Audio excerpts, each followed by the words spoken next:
নমস্কাৰ প্ৰণাম স্বাগতম NMK ৱৰ্ল্ড চেনেলটোলৈ যদিহে আপোনালোকৰ এনেকৈ পুখুৰী মাছ পোহা পুখুৰী আছে তাত আপোনালোকে এনেকৈ গছ-গছনি ৰুই নিজৰ খাদ্যৰ বাবে অথবা বিক্ৰীও কৰিব পাৰে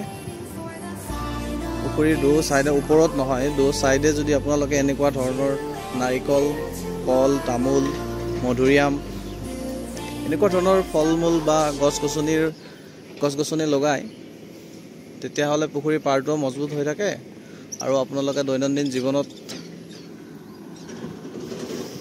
কোনো সাৰ নিদিয়া আজিৰ দিনত সাৰ নিদিয়া নিজে ব্যৱহৃত ফল-মূল আৰু শাক-পাচলিও কৰিব পাৰে বিভিন্ন ধৰণৰ কিন্তু অকমান কষ্ট ধৈৰ্য আৰু মনো থাকিব লাগিব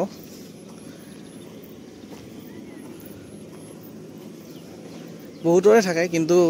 মাছ পোহে কিন্তু মাছ পোহাৰ লগতে এখিনি যদি অকমান যত্ন কৰে ঠিক তেনেকৈ গোটেই পাৰটোতে যদি এনেকে থাকে পুখুৰীৰ পাৰটো মজবুত হৈ থাকে আৰু আপোনালোকৰ ধুনিয়াকৈ নিজে খাদ্যৰ বাবে আৰু তামোল বা কল বিকিব পাৰে